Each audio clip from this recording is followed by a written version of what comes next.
Okay class, good evening. So, discuss natin another topic under simple interest which is discount. First problem natin, the tag price of a certain commodity is payable in 100 days, but if paid in 30 days, there will be a 3% discount. Find the annual rate of simple interest. So, sabi nga sa'yo, ito ay under pa rin ang topic na simple interest. Tingnan natin yung sinabi ng problem. Sabi, meron daw tayong commodity na kapag binayaran natin after 100 days, meron siyang certain value.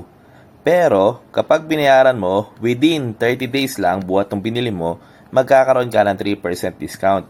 Ang pinapahanap lang sa atin, annual rate of simple interest.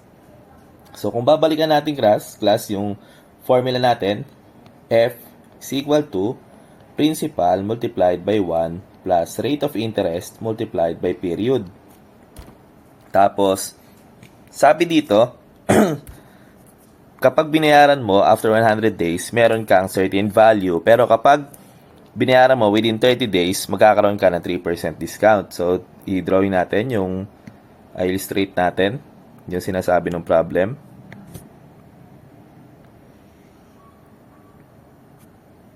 So, kunwari class, ito yung 0 day, ito yung time kung kailan mo binili. Kapag binayaran mo daw yung commodity after 100 days, meron kang certain value. So, pangalanan natin ito na Z. So, yung Z, dinedenote ito yung certain value ng commodity natin after 100 days.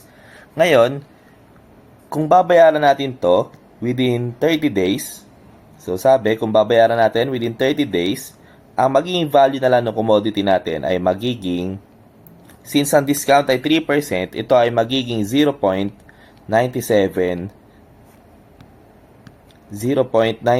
na lang nung Z.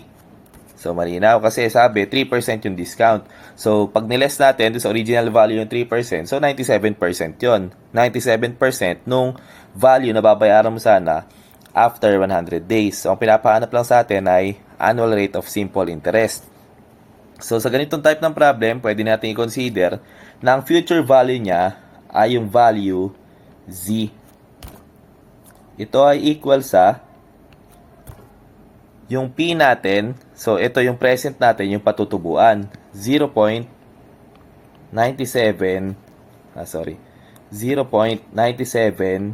Z.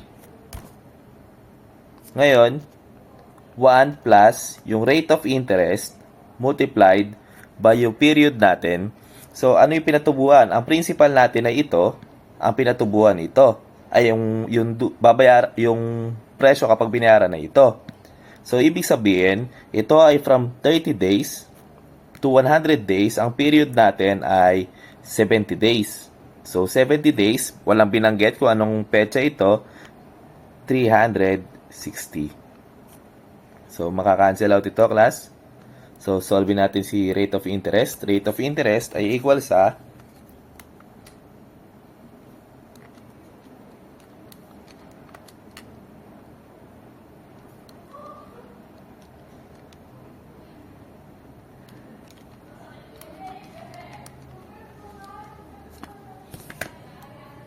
15.9057, so 906%. So, ito yung ating final answer. I-derive natin class yung formula for discount. Diba, pansinin mo, ginamit pa rin natin yung formula na to. Pero, kung ang hahanapin lang natin ay yung annual rate of simple interest lagi, kunwari sa mga ganun type ng problem, kaya natin i-derive yung formula na to. So, tignan mabuti. Yung sa formula natin na to, ang ipinalit natin dito ay yung Z. So, future value equals, tignan mo ito, yung 0.97 Z na yan. Diba yung P yan? Tapos, 1 plus RT. So, tignan mabuti class, yung P. Ito yung P. Diba yung P, paano natin kinuha yung 0.97Z? Diba yan yung future worth o F?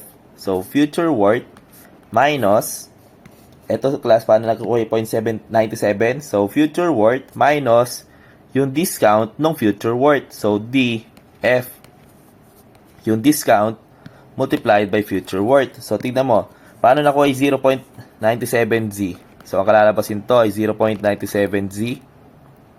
Ang future worth mo, Z. Ang discount mo, 0.03. Ng future worth mo, Z. So, kita mo, ang lumabas ay 0.97Z. So, pinakita ko lang paano nakuha si 0.97Z. So, kung titingnan natin class, ito pala, pwede natin i-breakdown para sa discount na problems na F equals F minus DF o discount multiplied by yung future worth multiplied by 1 plus RT. Kung i-factor out natin F equals F multiplied by 1 minus discount multiplied by 1 plus rate of interest multiplied by period.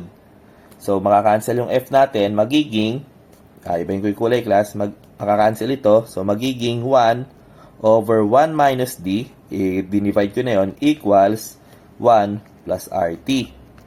Isolating RT, so in-isolate natin, magiging 1 minus 1 minus D minus 1. So, kung gagawin natin itong similar fraction, yung dadalhin ko lang dito class, magiging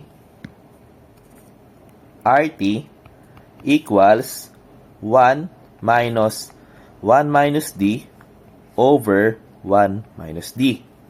So, magiging RT equals 1 minus 1 is 0. So, negative minus, multiplied by negative D, magiging D na lang ito over 1 minus D. So, kung i-isolate natin, yung rate of interest natin, magiging D divided by T multiplied by 1 minus D. So, ito class, yung formula natin for rate of simple interest kapag ang type ng problem natin ay discount. So, pwede natin gamitin yan sa next problem. So, tingnan natin. An engineer promised to pay 36,000 pesos at the end of 90 days. He was offered a 10% discount if he pays in 30 days. Find the rate of interest. So, I suggest gamitin nyo muna ito. Tapos, sa susunod na solution, gamitin nyo ito. Pero siguro, para mas maikli yung video natin, gamitin ko na agad ito. So, rate of interest ay equal sa, yung discount natin ay 10%, so 0.1. Divided by, yung period natin from 90 days, magiging 30 days. So, 60 days yung pagitan. Walang pinanggit na taon, so 360 banking days. Multiplied by 1 minus yung discount natin, 0.1. Equals 0.1 over 60 over 360 multiplied by 1 minus 0.1. Ito ay 66.667%. So, next problem tayo. A certain commodity is payable in 90 days, but if paid in 15 days, there will be a 10% discount. Find the annual rate of interest. So, rate of interest equals discount over T multiplied by 1 minus discount. Ito ay equal sa discount natin ay 10%, so 0.1 divided by period natin from 90 days magiging 15 days. So, total of difference ng 75 days divided by 360 multiplied by 1 minus 0.1. Ito ay equal sa 0.1 over 75 over 360 multiplied by 1 minus 0.1. Ito ay equal sa 53.333%.